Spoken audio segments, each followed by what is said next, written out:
नमः सिद्धेभ्यः।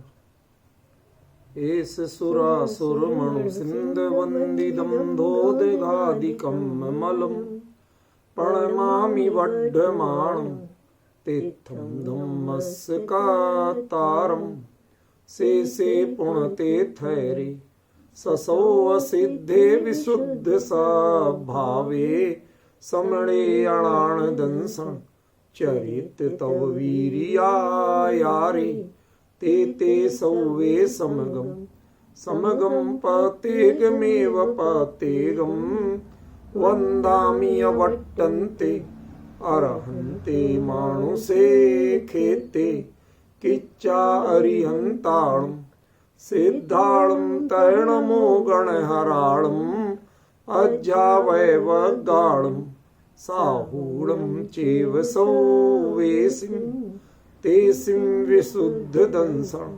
प्राणपहाणासमं समासेज्य ओवसंपयामि सम्मं जत्तोणिवाणसंपत्ति। प्रवचन सार परमागम ज्ञान तत्व प्रज्ञापन महाधिकार गाथा 3 पृष्ठ 5।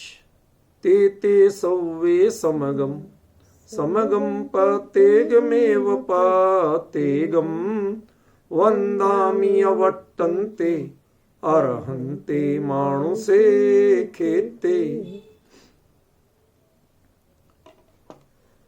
एक बार अर्थ पुनः कर लेते हैं ताकि ताजा हो जाए, फिर अपनी आगे चर्चा करेंगे। ते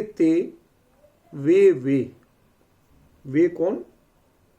तीर्थंकर मात्र, सिद्ध नहीं और श्रमण नहीं। सब वे सभी समगम वंदामि, समग्र रूप से वंदना करता हूं।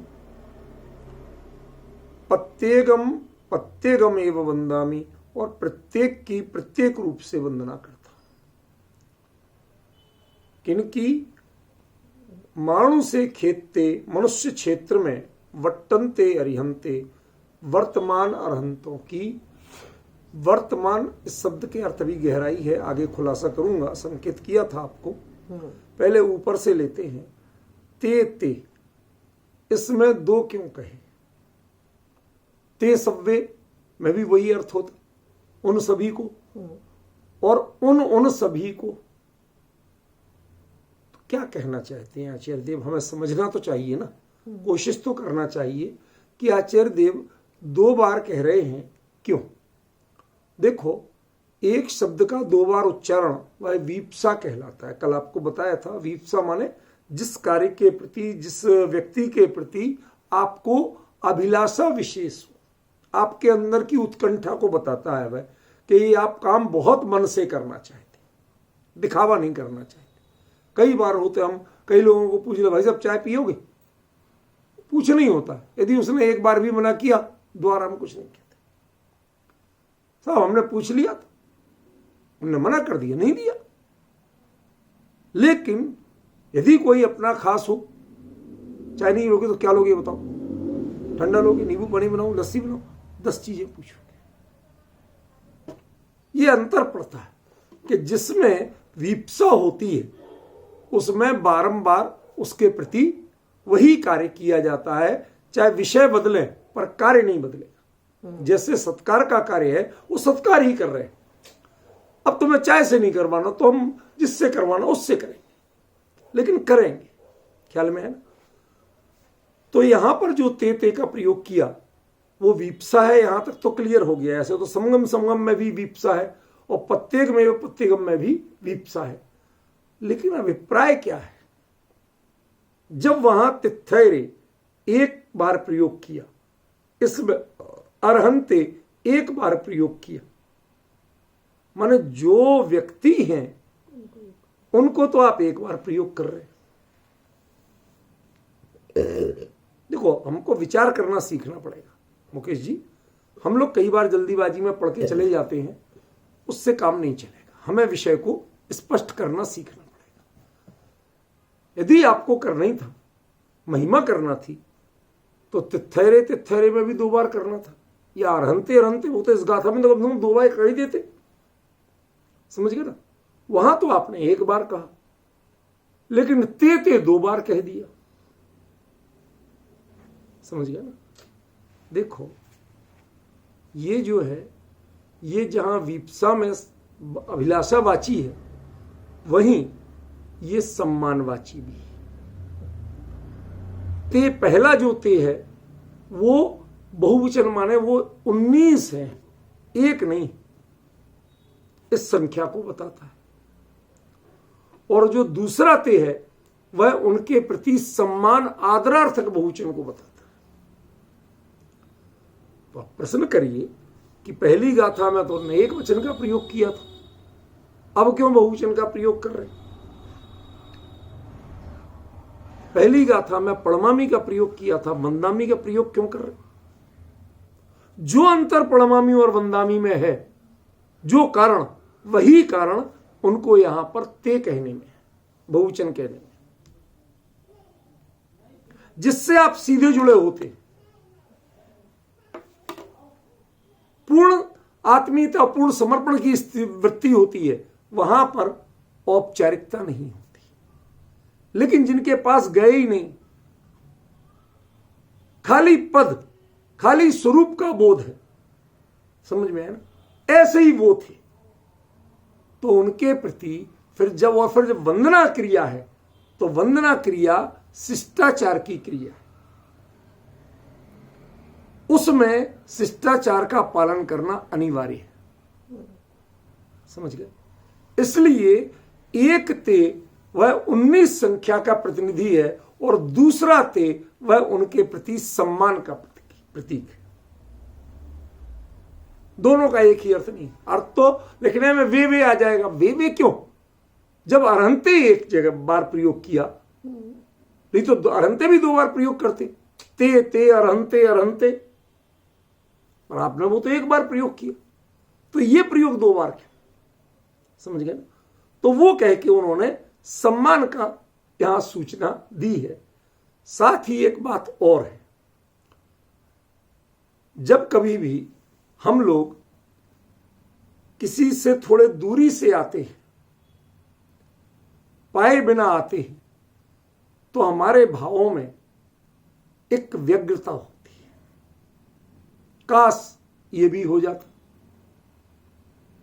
नहीं हो पाया तो जिनकी जिस वेदी पे आपने प्रणाम कर लिया, वेदी शब्द मंदिर के हिसाब से बोल रहा हूं, समोसरण के हिसाब से नहीं, जैसे मंदिर में जिस वेदी पे आपने प्रणाम कर लिया वो कर लिया, लेकिन अचानक कोई सूचना मिला और बाकी सब छूट रही हो, तो फिर उन पर प्रणाम करने में आपकी भावना में अरे साहब इतने सब छूट रहे, तो भाव ज्यादा उमड़ती है। समझ गए? उनके प्रति शिष्टाचार और विनय वह ज्यादा होती है। ख्याल में ना? इस पर लौट के आएंगे। फिर है सव्वे। जब ते बहुवचन में प्रयोग कर दिया तो सव्वे क्यों प्रयोग किया? सोचना तो चाहिए। जब आचार्य कहते हैं कि हम एक मात्रा भी अतिरिक्त प्रयोग नहीं करना चाहते हैं, फालतू नहीं लगाना चाहते हैं, तो यहां तो पूरा शब्द है सव्वे। जब उन सभी, ते का अर्थ भी होता है उन सभी, तो फिर सव्वे का प्रयोग करने की क्या जरूरत? समझ गए? समझना होगा। देखो, ये सव्वे का प्रयोग उन सभी में किसी भी प्रकार की भेद बुद्धि का नाश करने के लिए, मैं उनको कम या ज्यादा समझ के नहीं, निकट या दूरी समझ के नहीं, उनमें भी कोई मेरे लिए नीचे ऊपर नहीं। समझ गए ना? उन सभी को मैं एक साथ ग्रहण करना चाहता हूं, उनमें से किसी को नहीं छोड़ना चाहता वास्तव में तो, क्योंकि सभी एक रूप में। इसलिए उन्होंने सव्वे का प्रयोग किया। अभी भी इसमें बाकी है, ज्यों-ज्यों अर्थ आगे बढ़ेगा लौट लौट के खुलेगा। फिर कहते हैं समगम समगम, समग्र रूप से वंदामी। क्या वंदना में समग्रता भी 2 तरह की होती है? जी हां, एक समग्रता है उन सभी की और दूसरी समग्रता है आपकी वंदना की विधि की। आप जो यूं करके वंदना करते हो तो वो हमेशा समग्र वंदना होती है। प्रत्येक वंदना में यूं नहीं किया जाता। समझ गए? दोनों में अंतर है। तो वो पहला जो समग्र शब्द है वह उनके सामूहिक रूप से कर रहे हैं, आप इंडिविजुअल नहीं कर रहे, इसका प्रतीक। और दूसरा जो समग्र है वो मेरी भावों की समग्रता। मैं उस समय उनमें भेद करके पहचानने की कोशिश नहीं कर रहा। समझ गए? मैं उनमें इंडिविजुअलिटी नहीं देखना चाहता। कौन किस क्षेत्र में कितनी दूर है कुछ नहीं देखना चाहता। हमारे लिए सिर्फ वो अरहंत हैं, वर्तमान अरहंत हैं, और उन सभी की मैं एक रूप में वंदना करना चाहता हूं। तो पहला जो समग्र शब्द है वो किसका है? वह उन सभी का वाची। और दूसरा जो समग्र शब्द है वो हम अपने भावों में जो वंदना करेंगे वो समग्र वंदना करेंगे, वह प्रत्येक वंदना नहीं करेंगे। ये सब शब्दार्थ चल रहे हैं अभी, इनका भाव खुलने में तो थोड़ा समय लगेगा। ठीक है ना? आगे कहते हैं प्रत्येकमेव प्रत्येकम। फिर उन सभी की, मैं वो सभ्य शब्द इसलिए था क्योंकि समग्र वंदना में भी सभी की आ रहा और प्रत्येक वंदना में भी किसी एक की भी नहीं छोड़ेंगे। हम परोक्ष रूप से ही सही, दूर से ही सही, लेकिन हम उन सभी की प्रत्येक वंदना भी करेंगे। माने प्रत्येक की प्रत्येक वंदना, प्रत्येक की एक एक करके इसका प्रतीक है, और प्रत्येकम ये प्रत्येक वंदना का प्रतीक है। इसका मतलब है आपको बहुत सावधानी से समझना पड़ेगा पहले कि समग्र वंदना क्या होती है और प्रत्येक वंदना क्या होती है। समग्र और प्रत्येक व्यक्ति में तो समझना बहुत आसान है। क्या मैं इन सभी को, ये व्यक्ति में हो गया, एक एक को ये भी व्यक्ति में हो गया, ये अर्थ समझना बहुत आसान है। कठिन क्या है कि समग्र की समग्र वंदना क्या होती है, उसमें क्या किया जाता है, क्या भावों का अंतर होता है, और प्रत्येक की प्रत्येक वंदना क्या होती है, उसमें क्या अंतर होता है। ख्याल में है ना? इन सब की चर्चा चलेगी। अभी पहले हम थोड़ा सा इन डिटेल शब्दार्थ कर लें, फिर उसके बाद हम इसके भाव पर चर्चा करेंगे। फिर इसके बाद में आचार्य कहते हैं वंदामी, इस पर थोड़ी चर्चा कल हो गई थी, अभी एकदम नहीं ले रहा हूं। ये या क्यों प्रयोग किया, या क्यों प्रयोग किया? प्रत्येकम प्रत्येकम एव कहा था, वहां पर एव और यहां या, ये दो चीजें क्या बता रही? ये जो या है ये समगम समगम और प्रत्येकम प्रत्येकम के बीच में लगने की चीज है। समग्र की समग्र वंदना और प्रत्येक की प्रत्येक वंदना। अब ये एव क्या बता रहा है? एव तो अब भी छूट गया, या तो आपने लगा दिया, एव तो अब भी छूट गया। समझ गए ना? और ये एव का प्रयोग समग्र के साथ प्रयोग नहीं किया आचार्य ने, प्रत्येक के साथ किया। इसका मतलब है कि प्रत्येक वंदना पर एवकार का प्रयोग, एक एवकार का प्रयोग हमेशा दृढ़ता का वाची होता है, सुनिश्चितता का वाची होता है, 100% कंफर्मेशन और डिटर्मिनेशन का वाची होता है। तो इसका मतलब है प्रत्येक वंदना में जितना डिटर्मिनेशन है वो समग्र वंदना में उस रूप में नहीं। अब ये अंतर क्या है अभी मैं कुछ नहीं बता रहा हूं, अभी तो शब्दों पर खेल रहा हूं, मैं शब्दों को बता रहा हूं कि आचार्य ने जो शब्द प्रयोग किए उनमें कहां कहां आपको बारीकियां समझना है, वो पॉइंट आउट कर रहा हूं। ठीक है ना? फिर वो कहते हैं वट्टन्ते, इस शब्द पे थोड़ा बोलूंगा मैं। वर्तन्ते क्या है? वर्तन्ते, इनने नीचे वर्तमानान अर्थ नहीं है सही। वर्तन्ते, वर्तन्ते माने कभी आपने एक शब्द सुना हो कि कोई रिश्ता हो, कपड़ा हो या कोई वस्तु हो, वर्तने पे पता चलती है। ये ऐसे वाक्य प्रयोग सुने या नहीं सुने? मैं 2 बार बोलूंगा, 3 बार बोलूंगा, घबराइए मत, थोड़ा फोकस कीजिए, गौर से सुनिए। क्या? किसी चीज के असली गुण दोष कब पता चलते हैं? जब उसे वर्तते हैं। समझ गए? वर्तते हैं माने जो काम आता है। फॉर द एग्जाम्पल थोड़ा सा और क्लियर करता हूं। जो समझदार लोग हैं, जब किसी कंपनी की नई गाड़ी मार्केट में आती है तो समझदार कभी नहीं खरीदते। जिन्हें नए का शौक है वो भाग के जाता है, अरे भाई साहब नई गाड़ी है, नई गाड़ी लेंगे। और समझदार कभी नहीं खरीदते, वो कहते 2 साल बाद लेंगे, साल भर बाद लेंगे। क्यों? जो कंपनी नया मॉडल निकालती है उसमें जो कुछ नया करती है वो अपनी ओर से ऑन पेपर पर तो हर चीज को बढ़िया करती है, लेकिन जब वो वर्ती जाएगी, यूज की जाएगी, तो उसका कौन सा जो नया किया वो कितना सक्सेस है और कितना अनसक्सेस है ये तब पता चलेगा।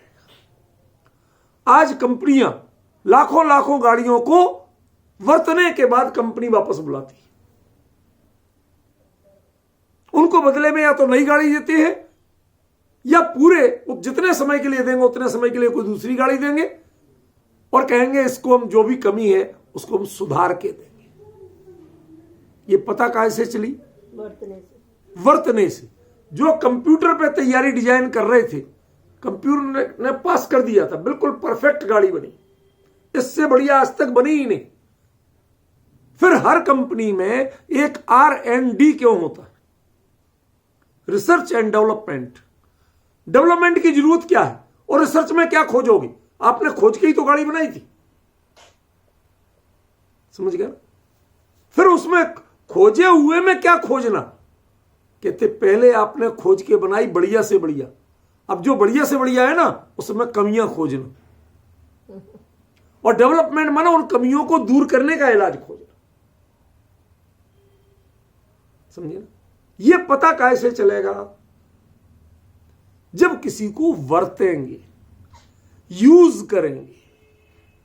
हमें व्यक्तियों में आकर्षण बहुत जल्दी होता है, बहुत आकर्षित हो जाते हैं, लेकिन कुछ ही दिन बाद जब वर्तते हैं, साथ रहते हैं, तो जो लोग शादी के पहले एक दूसरे की प्रशंसा कराते नहीं कराते थे वो अपनी उसी मां से कहते मम्मा वो बिल्कुल नालायक आदमी। ये क्यों होता है? क्योंकि उसके पहले आपने वर्ता नहीं था, आकर्षित हुए थे। बहुमान होना और जब वर्त के देखना और उसके वर्तने के बाद भी आपकी श्रद्धा बढ़े घटे नहीं, आपका बहुमान बढ़े घटे नहीं, तब आप समझना कि आप ऑन दी वे हैं, आपने सही व्यक्ति को चुना है। अरहंत जो है उनको जितना आप वर्तोगे उतना आपके मन में श्रद्धान बढ़ेगा, घटेगा नहीं।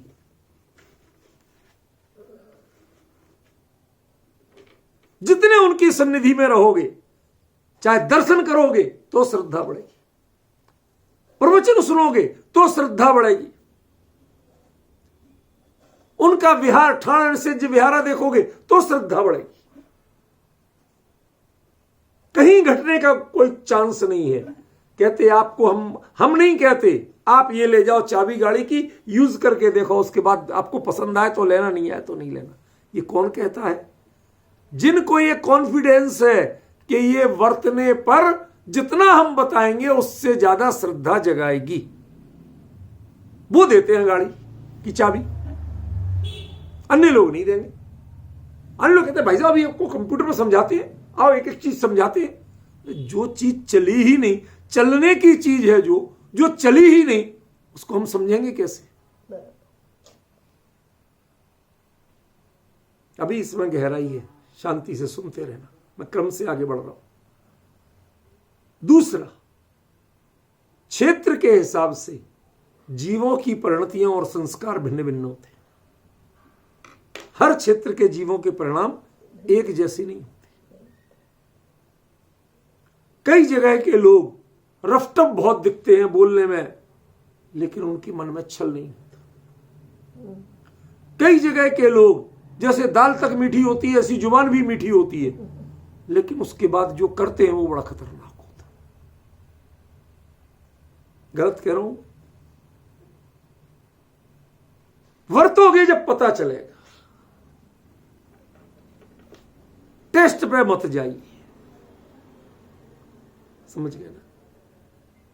ऐसे ही जब आप भिन्न भिन्न क्षेत्रों में गए, वहां के जीवों की परिणतियां भिन्न भिन्न थीं, संस्कार भिन्न भिन्न थे, लेकिन सब में आपका एक ही रिजल्ट आना। क्या कह रहा हूं, कुछ समझ रहे हो? अभी अमित जी दिख नहीं रहे मुझे, उनका थोड़ा सा विचार आ रहा था, विकल्प आ रहा था। मुकेश जी तो हैं, पुराने लोगों का ज्यादा कई बार आ जाता है ना भाव।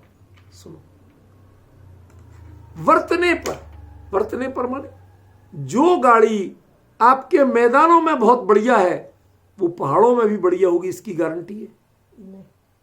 जो गाड़ी हाई टेम्परेचर में बहुत बढ़िया है वो माइनस टेम्परेचर में भी बढ़िया चलेगी, इसकी गारंटी है नहीं।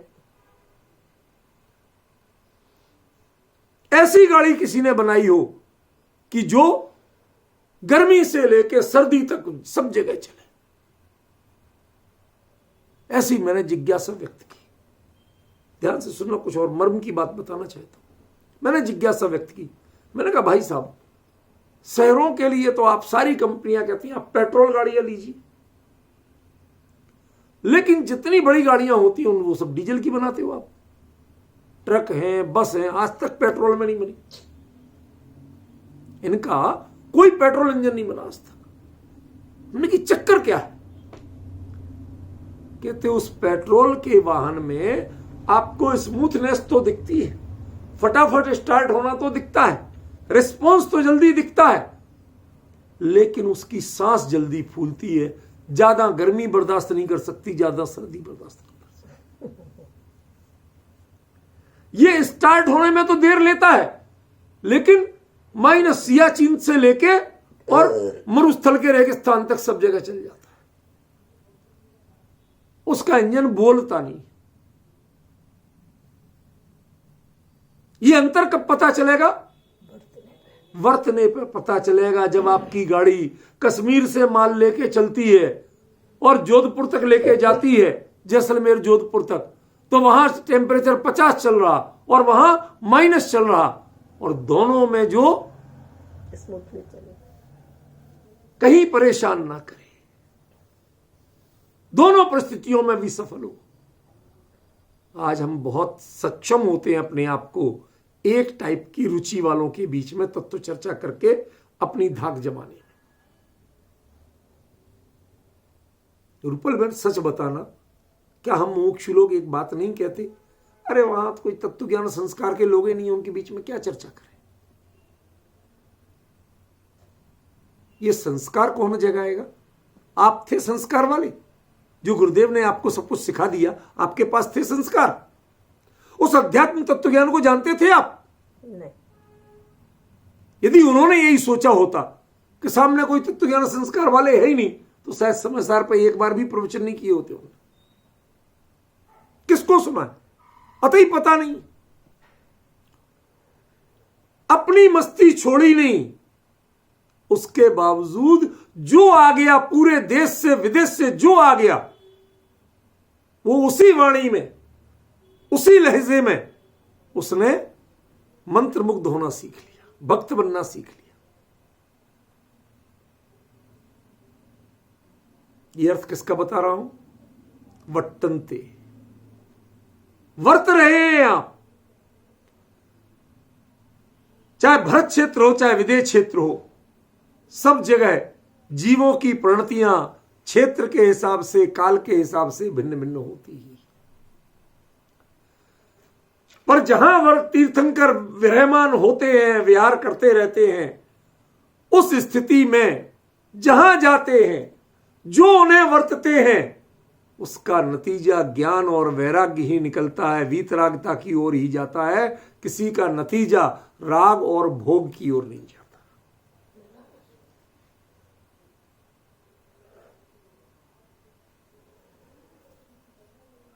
जो विहरमान तीर्थंकरों, वर्तमान तीर्थंकरों ये जो बात करते हैं ना, ध्यान रखना, भरत क्षेत्र में भी चौथे काल में तीर्थंकर वर्तमान होते हैं, लेकिन उनको विहरमान तीर्थंकर नहीं बोलते, उनको वर्तनते नहीं बोलते, उनको विद्यमान बोलते। भरत क्षेत्र में विद्यमान बोलते। क्यों? अभी विद्यमान है, मौजूद है, आगे नहीं रहेंगे। पर वहां तो हमेशा ही वर्तते रहते हैं। कोई समय ऐसा नहीं होता जब वर्तते नहीं हो। समझ रहे? विद्यमान होना और वर्तमान होना में अंतर है। हमेशा वर्तते रहते हैं। और जीवों की प्रणतियां भी भिन्न भिन्न होती हैं, मौसम भी भिन्न भिन्न होते हैं। किसी समय चले जाओ, हम बनियों में, भादवों में 10 लक्षण आते हैं, ऐसा लगता है कि सारा कुछ धर्ममय हो गया, जीवन ही बदल गया। बाकी 2-10 लक्षण कब जाते हैं, इन भले आदमियों को पता ही नहीं होता। 90% जनों को पता नहीं होता है कि और 2 बार 10 लक्षण आते हैं साल में। वो भी तो वही है कि नहीं? इसका मतलब आप वर्तनते नहीं हो। आपने मौसम देख लिया कि जिस समय थोड़ी तबीयत भी ठीक रहे, पेट भी खराब ना हो और काम धंधा पानी बंद होता है। पहले तो व्यापार, खेती बाड़ी ना व्यापार, बारिश हो रही इतनी कि जब कहीं जाना नहीं, आना नहीं, नदी नाले चढ़े हुए, पुल और परिवहन साधन थे नहीं, कहां जाओगे? पहले मैक्सिमम बढ़िया साधन घोड़ा ही होता था, हाथी तो हर कोई पालता नहीं था। अब घोड़े पे जाओ, घोड़े ही बह जाए तो बाढ़ आ जाए, क्या कर लोगे? तो जब जाने ही नहीं कहीं, तो चलो भाई मंदिर में जय जयनाथ परम गुरु होए करे। परिपाटी चल गई भादवों के, अरे साहब वो तो हमारे भादवा आए, भाद्रपद मास आया है, तो क्या बाकी दुष्टपद मास है? वो भाद्रपद मास है, तो बाकी महीने जिनमें 10 लक्षण आते वो दुष्टपद हैं क्या?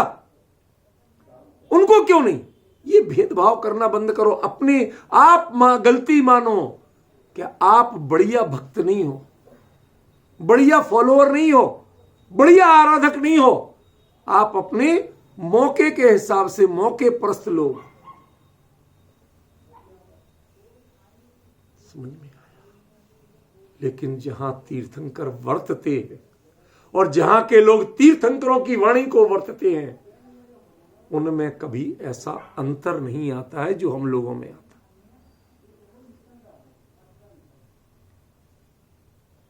स्मरण करिए उन वर्तमान विहरमान तीर्थंकरों के क्षेत्र का, विदेश क्षेत्र का भावपूर्वक स्मरण करिए। अपने दिगंबरों में उतना नहीं है, पर श्वेतांबरों में मैंने देखा कि उनके यहां विहरमान तीर्थंकर उसकी ज्यादा महिमा करते। जो यहां हो चुकी उस 24 से वहां की ज्यादा महिमा करेंगे। क्यों? क्योंकि उस क्षेत्र में कभी अकाल नहीं पड़ता, दुष्काल नहीं पड़ता। जहां तीर्थंकर विराजमान हो वो हमेशा सुकाल माना जाता। समझ गए? जीवों की प्रणतियां भद्र परिणामी रहते हैं। किसी की यदि कुटिलता हो भी मन में, तो उनके समोसरण में जाते ही, उनकी परिधि में आते ही, रेंज में आते ही उसके परिणामों की जाति बदल जाती है।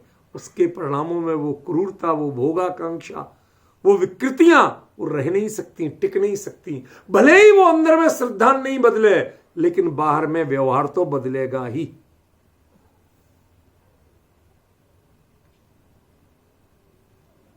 डिफरेंस समझ रहे हो?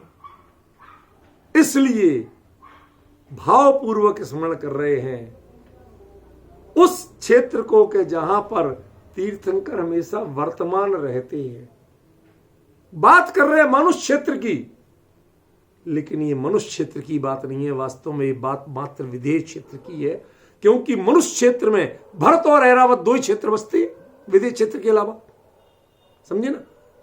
लेकिन भरत और ऐरावत क्षेत्र में तीर्थंकर अपने काल में, चौथे काल में विद्यमान होते हैं, वट्टनते नहीं होते।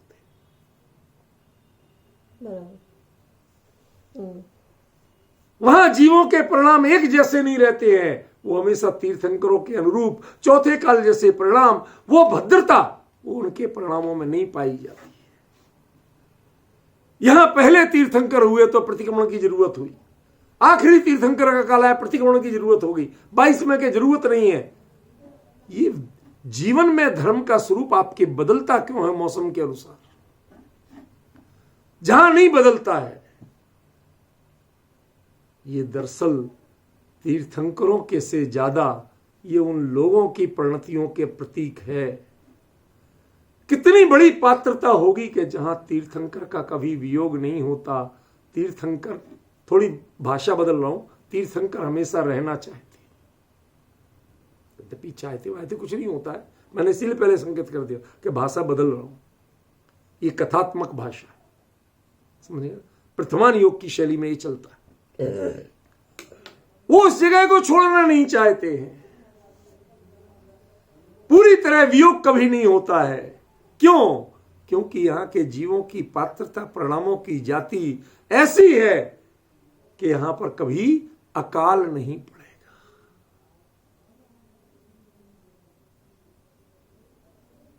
रसीन वैज्ञानिकों ने सिद्ध किया रिसर्च कर करके कि ज्यादा भूकंप वहां आते हैं, ज्यादा ज्वालामुखी वहां फूटते हैं, ज्यादा गड़बड़ियां वहां होती हैं जहां पर मांसाहार जीवों को सताने का काम होता है। जहां के लोग ऐसा नहीं करते, उसी पीरियड में वहां की परिस्थितियां अपेक्षाकृत भिन्न होती।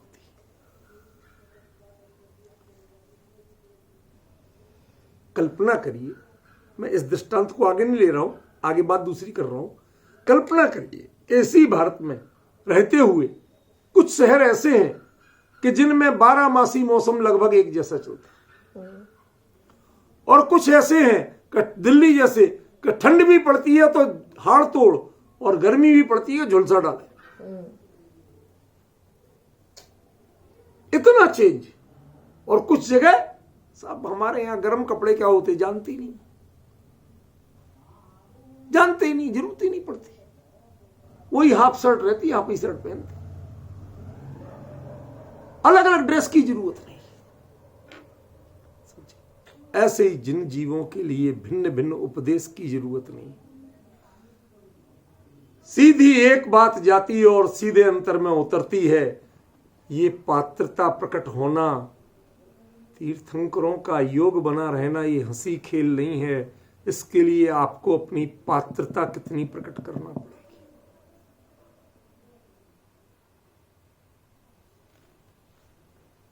शांति भाई, समझ रहे हो? तीर्थंकर होते हैं ये इतना महत्वपूर्ण नहीं है।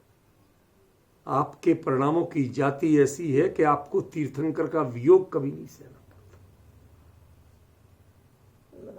एक टिपिकल बात बता रहा हूं, उसका समर्थन नहीं कर रहा हूं, सिर्फ सूचनात्मक।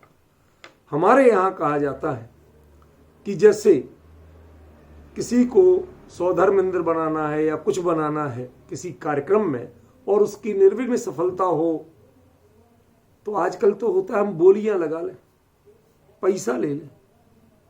हमारे ग्रंथों में विचित्र बात कही है, जिसके मां पक्ष और पिता पक्ष दोनों की 3 पिछली पीढ़ियां जीवित हों, उनको बनाओ। माने पड़दादा और पड़नानी जीवित हों, उनको बनाओ। इसके घर में इसने अपने जीवन में रोने का मौका नहीं देखा, ये रोती रोती बातें नहीं करेगा,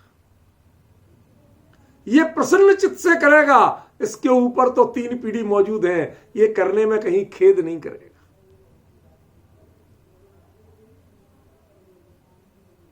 लगा सकते हैं आज बोलियां? यदि ये बोली लगा दी जाए तो कितने लोग ले पाएंगे? डिफरेंस समझ रहे? मैं जो प्रतिष्ठा विधि के प्रमाण की बात कर रहा हूं, आप लोगों को शायद इसकी चर्चा सुनी नहीं हो, पता नहीं होगी। दोनों पक्षों की कम से कम 3-3 पीढ़ियां जिनके विद्यमान हों, वो लोग जिम्मेवारी लें। क्यों? क्योंकि उन्होंने अभाव और अकाल नहीं देखा। वो प्रसन्न चित्त से काम करेंगे, भक्ति भाव से काम करेंगे, निश्चिंत होकर समर्पित होकर काम करेंगे। जो अकेले पड़ जाते हैं वो क्षण में दिमाग इधर और क्षण में दिमाग इधर, इधर पे माला चलती है और उधर पे वो फोन की घंटी भी जेब में बज बज के दिमाग को घुमाती रहती है। वो किसका फोन होगा, किसका फोन होगा, अड़मो और यंताड़म, किसका फोन होगा, अड़मो सिद्धड़म। तो ऐसा चलता है। समझ रहे आप? क्या विडंबनाएं होती, कितनी बड़ी पात्रता होगी। ये जीवों की पात्रता है, आपके परिणामों की जाती है। चौथा काल कोई काल का भेद नहीं है। जिस काल में यहां चौथा काल है, वहीं दूसरे जगह पर भिन्न काल भी हो सकता है। और जब भारत विदेश क्षेत्र में चौथा काल वर्त रहा है सदा काल, तो यहां पंचम और छठा काल कैसे होता है? काल द्रव्य तो वही है। वहां के लिए काल द्रव्य अलग नहीं है विदेश क्षेत्र के लिए, और भरत क्षेत्र के लिए काल द्रव्य अलग नहीं है। काल द्रव्य एक ही है, वो अनंत नहीं है। कालाणु लोग प्रमाण संख्यात कहे जाते हैं, लेकिन उसकी बाकी भिन्नता नहीं मानेंगे। तो फिर चौथा काल पंचम काल कहां से हुआ? कहते वो आपकी पात्रता से हुआ। जब आप मौसम के अनुसार बदलते हैं तो आपके यहां काल भेद होता है, और जब आपके परिणामों की जाति नहीं बदलती, सदा बहार एक से रहते हैं, सर्दी गर्मी बरसात एक से रहते हैं, परिणामों की जाति में फेर नहीं आता है, विनय और भक्ति में फेर नहीं आता है, ज्ञान और वैराग्य में अंतर नहीं आता है, तो कहते हैं ये वो क्षेत्र है कि जहां वर्तनते है। नहीं आया समझ में? थोड़ा और खुलासा करता हूं। एक सही घटना बताता हूं, ऐतिहासिक और पौराणिक दोनों। जब महाभारत के युद्ध तय हो गया, तो अब उनने कहा भाई लड़ा कहां जाए, लड़ने की जगह और बताओ। तो कृष्ण जी अर्जुन को साथ लेके सिंपल ड्रेस पहन के आम आदमियों वाले वो चलते गए। कहां? हस्तिनापुर से चले। भाई बात तो सारी बहस तो वहीं हो रही थी। वहां से चले, चलते गए चलते गए चलते गए। कहीं पूछे अर्जुन कि पार कब तक चलोगे भैया, बताओ कहां होगी लड़ाई। तुम कहो तो हम तो यहीं लड़ लें। ऐसा नहीं है अर्जुन, लड़ाई के लिए भी वहां की पात्रता चाहिए। कहती अच्छा। चलते गए वो कुरुक्षेत्र के पास पहुंचे। थक गए थे, किसी पेड़ के नीचे विश्राम करने लगे। दोपहर का समय हो गया। कोई किसान की पत्नी वह अपने दुधमुहे बच्चे को लेके गोदी में और उसका खाना लेके आई खेत पे। किसान रहट चला रहा था। रहट समझते हो? सिंचाई के लिए वो चलता ना चैन जैसे, वो चला रहा था। अब उसने कहा कि देखो ये बैल तो चलते रहेंगे, हम यहीं बैठे बैठे बोलते रहे तो चलते रहेंगे, और जब तक ये चलते रहेंगे पानी आता रहेगा। लेकिन एक चीज ध्यान रखना, वहां पर वो जो नाली बनी ना मिट्टी की, वो एक जगह टूट जाती है बार बार। तो मैं तो तब खाना खाने बैठूंगा जब तुम प्रॉमिस करो कि नाली टूटने नहीं दोगी। ठीक है, बिल्कुल ध्यान रखूंगी। अब पुरुष के काम करने का तरीका और एक कोमलांगी नारी के काम तरीके में तो अंतर होता ही है। अब वो बैल चल रहे, पानी पूरा आ रहा और एक जगह से नाली टूट गई। अब उसने अपने नाजुक हाथों से थोड़ी थोड़ी मिट्टी लगाना चाहे, पानी का वेग तेज, वो सब बह जाए। अब बड़ी मिट्टी का ऐसा लौंदा उठाते बने नहीं, वो छोटे छोटे करे सब बह जाए। कुछ समझ में नहीं आया, पति कहीं गुस्सा ना हो जाए, कुछ नहीं सूझा तो बच्चा लेके लगा दिया। बच्चे के मुंह में सांस में पानी भर गया, मर गया। उसको पत्थर जैसी ओट बना लिया खाली। कृष्ण बोले, नारायण श्री कृष्ण कहते कि अर्जुन युद्ध यहां होगा जहां ममता मरती है, वहां युद्ध होता है। जहां ममता मरती है वहां युद्ध होता है, और जहां समता भरती है वहां तीर्थंकर होते हैं, वहां चौथा काल होता है। आपके हृदय में समता भरने को तैयारी हो, उसके लिए हमेशा आपका हृदय खुला रहे समता के भाव ग्रहण करने के लिए, तो वो है चौथे काल का लक्षण। जभी तो कुंद कहते हैं ओम संपयामी सम्मम, मैं साम्य भाव को प्राप्त होना चाहता हूं। समझ रहे ना, ये चौथे काल का रूप था। यहां बात बात में ममता मरती है, अपने बच्चे के लिए ममता जगती है, और पड़ोस के बच्चे की जान लेने के लिए ममता मरती है।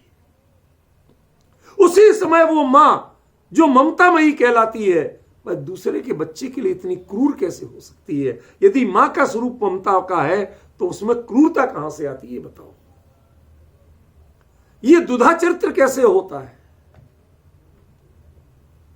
ये डबल रोल कैसे होते हैं आपके, हमें समझ में नहीं आया। जहां आप चाहे के भी डबल रोल नहीं कर पाए, उसका नाम चौथा काल है। वहां पर तीर्थंकर वर्तनते, वहां अरहंते वर्तनते, वहां अरहंत वर्तमान रहते हैं, विहरमान रहते हैं।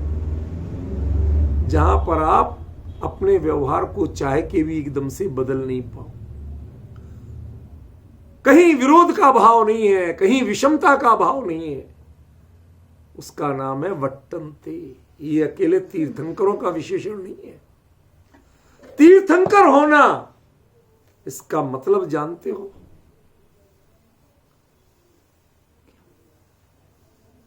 कोई कहे बच्चा कि मेरे लिए रोज रोल्स रॉयस गाड़ी छोड़ने आती है स्कूल,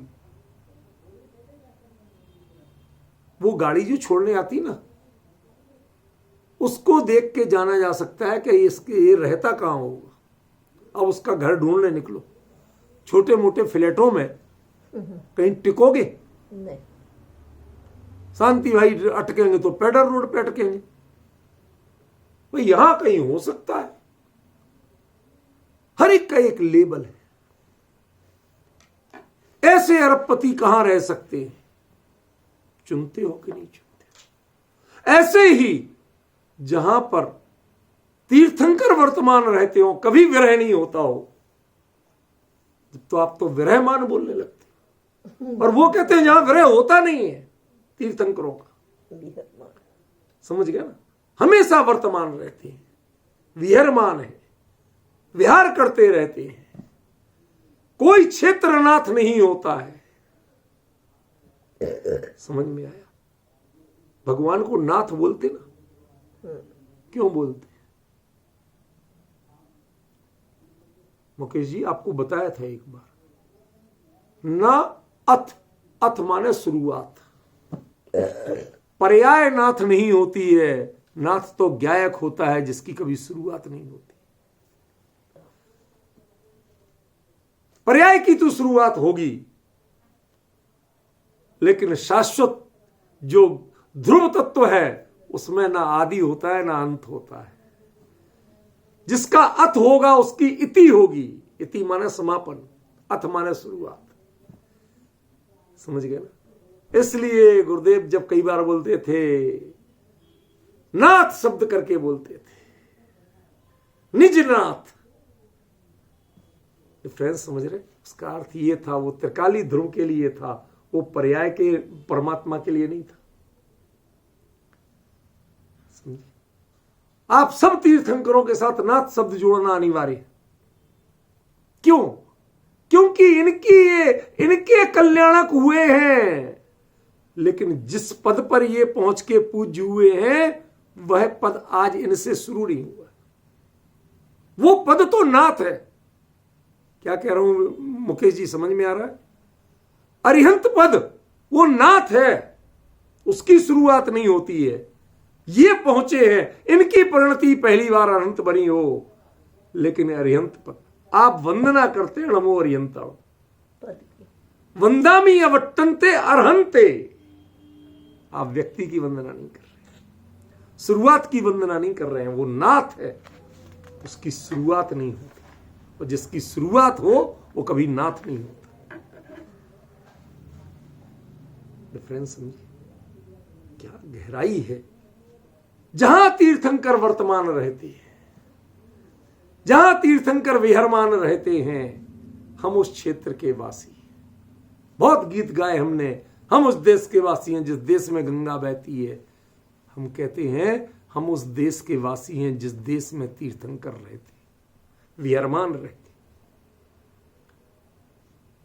कैलाश यात्रा के समय हमने बताया था, हमने कहा भाई वो नॉन जेंसी ज्यादा बैठे थे, साथ में तत्व चर्चा होती थी, तो मैंने पूछा, हमने की what is the definition of तीर्थ, किसे कहते हैं तीर्थ? अरे ये जगह वो जगह वो जगह, भूल जाओ।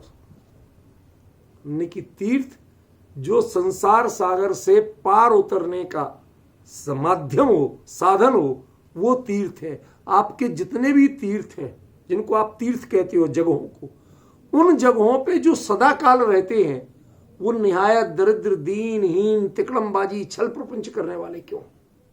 उन्हें छल करने की क्यों जरूरत पड़ती है? आप शिखर जी जाइए, जैनों की अधिकांश दुकानें हैं और सब चढ़े हुए चावल बेचते हैं, चढ़े हुए बादाम बेचते हैं, चढ़ी हुई लौंग बेचते हैं, निर्मल बेचते हैं। कौन कराता है उनसे ये छल? कौन कहता है? समझ गया ना? उनका लालच कहता है, उनका लालच कहता है। क्यों है ये विडंबना? यदि ये तीर्थ है, जगह का नाम तीर्थ है, तो ये विडंबना क्यों है? तो मैंने बताया कि वास्तव में वह मंगल उपदेश, वह दिव्य ध्वनि ही तीर्थ है, जिसके सुनकर के, जिस वाणी को सुनकर के हम संसार से पार होते हैं, वो तीर्थ है। और उस तीर्थ के करने वाले का नाम तीर्थंकर होता है। जिनके धर्म में तीर्थंकर ही नहीं होते हैं, उनके धर्म में तीर्थ कहां से आएंगे? तीर्थ को करने वाले होंगे तब तो तीर्थ होगा। जब तीर्थंकर ही नहीं है तो तीर्थ कहां से आएंगे? जिस जगह में तीर्थंकर हमेशा विहरमान रहते हैं, वट्टनते रहते हैं, वहां के लोग रोज ही वर्तते।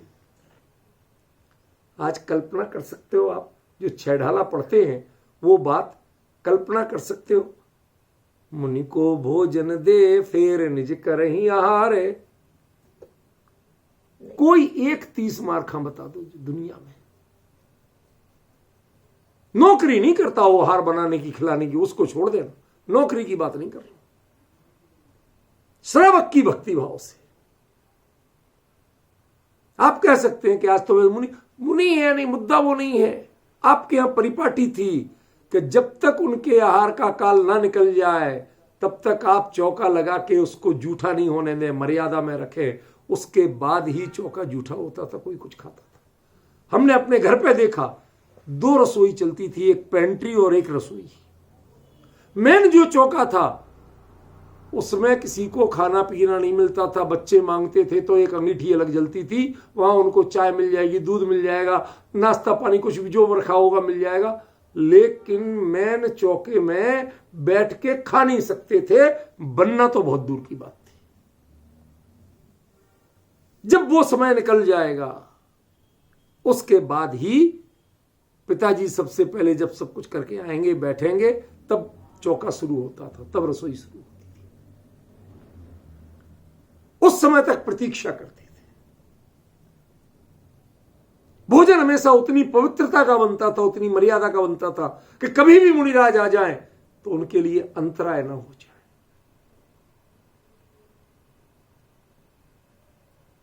जहां चौथा काल होगा, तीर्थंकर अकेले विहरमान होंगे क्या? श्रवण विहरमान नहीं होंगे? होंगे तो उसके लिए चौके वाले श्रावक विहरमान नहीं होंगे, विद्यमान नहीं होंगे वहां? वो भी तो होंगे ना। तुम उनको वर्तोगे तो वो भी तो तुम्हें वर्तेंगे। तुम जब तक वर्तने लायक नहीं हो तो वो तुम्हारे यहां वर्ते नहीं जाएंगे। अरहंत वर्ते नहीं जाएंगे जब तक तुम वर्तने लायक नहीं होगे। गुरुदेव कई बार दृष्टांत देते थे, शेरनी का दूध सोने के पात्र में टिकता है।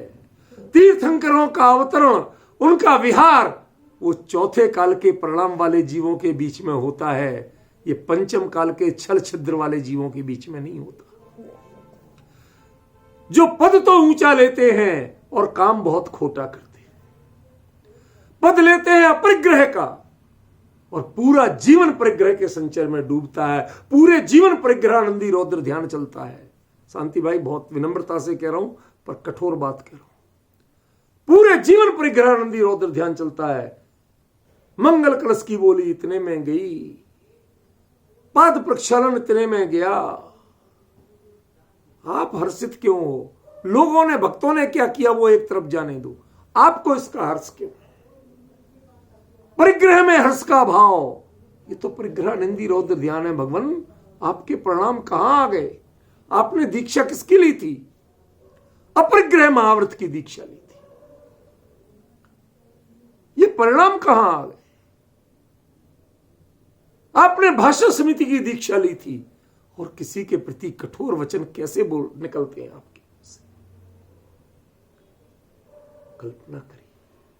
हमारी अपात्रता के कारण ये एक पंचम काल है, भगवान के नहीं होने के कारण पंचम काल नहीं है। तीर्थंकरों का विरह काल भारत क्षेत्र में भी इतना लंबा लंबा रहा, इतना लंबा लंबा रहा कि लोग एक तरह से धर्म ही भूल गए थे। लेकिन उसके बावजूद चौथा काल बना रहा। क्यों? क्योंकि जो ही उनको कोई संबोधन करने वाला होता था, जिसने बताया, और तत्काल उनके परिणाम उसको धारण करने के लिए तत्पर हो जाते थे।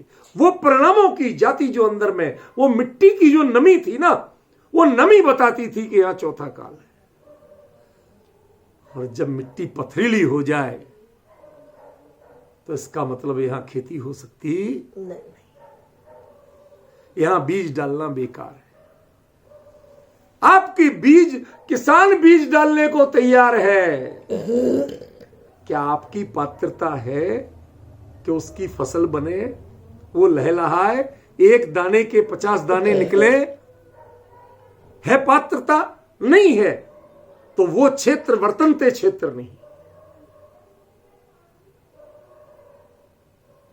चतुर्थ काल तीर्थंकरों से और अंतों से नहीं होता है। चतुर्थ काल जो आम जीव हैं, श्रावक हैं, उन सबकी प्रणतियों से होता है। उनके कारण तीर्थंकर और अंत वर्तमान होते हैं, विहरमान होते हैं।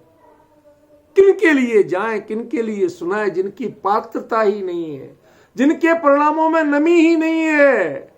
कुछ भी कह लो, नाराज मत होना रूपल बहन, सच्ची बात बताता हूं, गुरुदेव के ही मुंह से सुनी थी। वो बताते, रामजी भाई बोलते थे कि एक बार राजकोट में बापू गांधी जी किसी बात पर उन्होंने कहा दी, आप लोग हमारी बात नहीं मानोगे तो मैं आमरण अनशन करूंगा।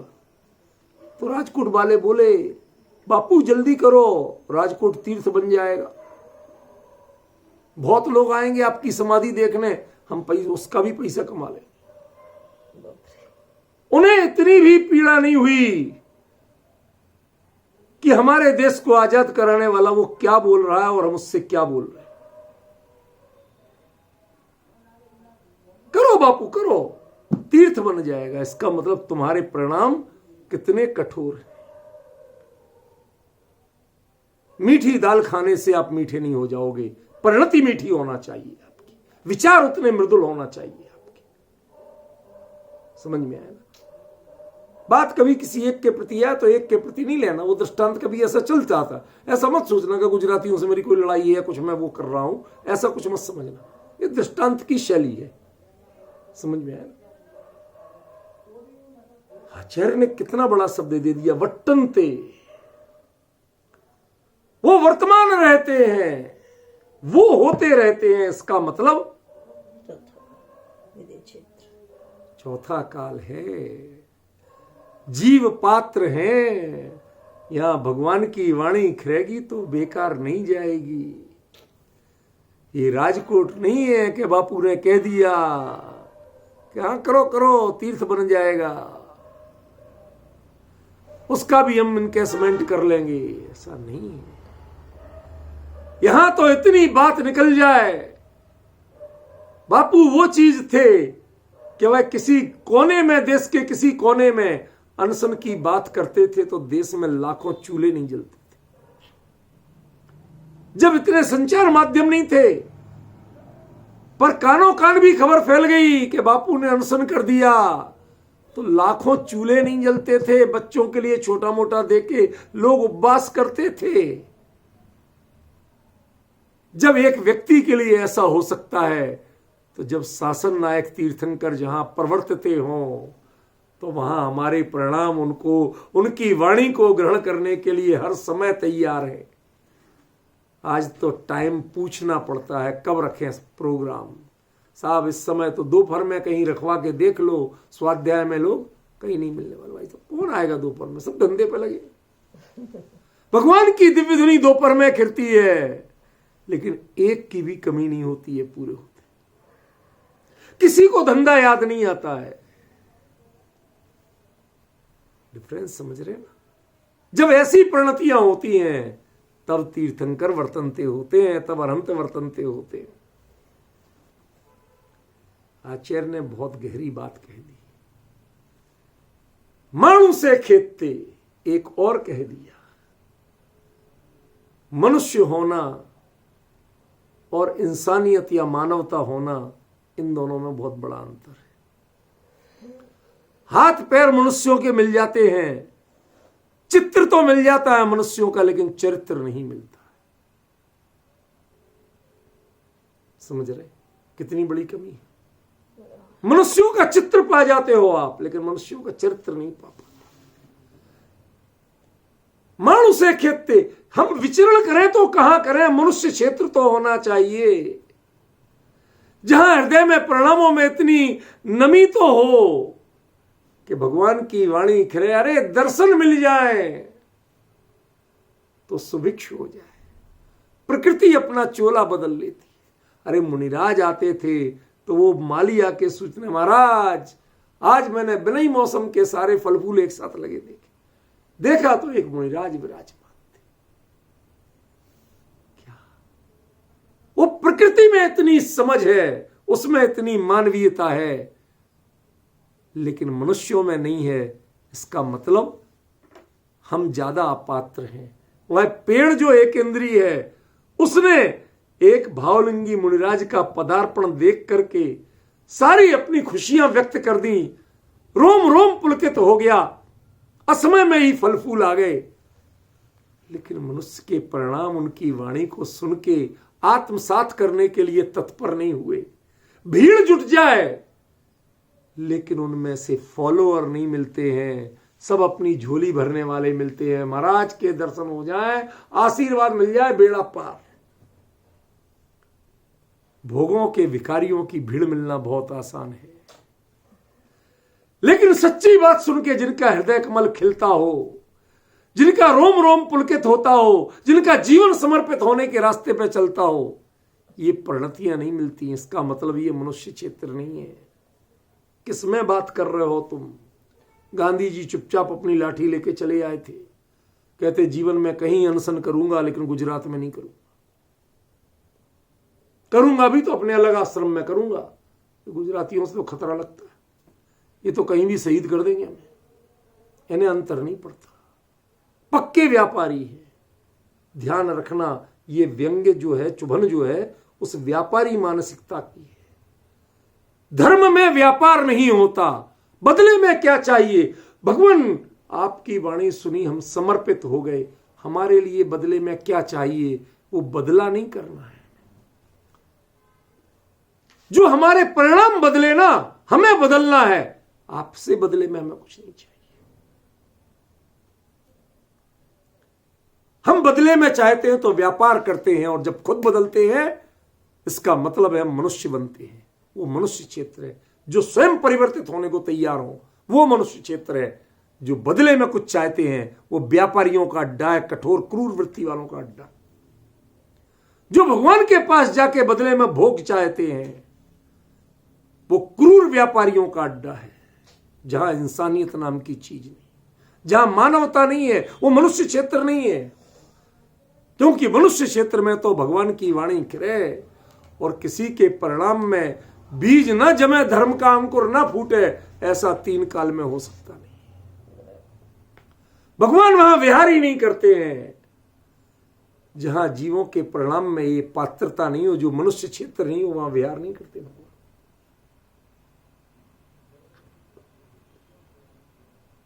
बहुत मार्मिक चीज है, बहुत मार्मिक चीज है। आचार्य ने जो जो विशेषण दिए वो सब 2 जगह लग रहे हैं। ये जो 2.5 द्वीप मनुष्य क्षेत्र, ये सब कहना एक अलग चीज है, पर उसके अंदर जब वो कहते हैं वट्टनते, तो वट्टनते 2.5 द्वीप की परिधि में विदेश क्षेत्र भी तो आते हैं, लेकिन वही क्यों वर्तमान रहते हैं? भरत और ऐरावत में क्यों वर्तमान नहीं रहते? 5 भरत हैं, 5 ऐरावत हैं, वहां क्यों वर्तमान नहीं रहते? वहां क्यों विहरमान नहीं रहती है? क्या ये मनुष्य क्षेत्र नहीं है? 2.5 द्वीप में तो आता है, 2.5 द्वीप के हिसाब से तो मनुष्य क्षेत्र है, लेकिन तीर्थंकर विहरमान रहे, ऐसे मनुष्यों का क्षेत्र नहीं। यहां के जीवों की सदाकाल पात्रता ऐसी नहीं रहती कि तीर्थंकर विहरमान रहे। इसके लिए तुम्हें बदलना पड़ेगा, तीर्थंकर को न्योता नहीं देना पड़ेगा। तुम जब बदलोगे तीर्थंकर विहरमान रहेंगे, और तुम नहीं बदलोगे तो तीर्थंकर का वियोग सहना ही पड़ेगा। तुम्हारी अपात्रता है कि तीर्थंकर नहीं होते हैं, उन्हें प्रकृति बंधी या नहीं बंधी, इसके कारण से तीर्थंकर का वियोग नहीं होता। ख्याल में आएगा? समय हो गया, अभी इसकी चर्चा चलेगी, कल देखेंगे बाकी।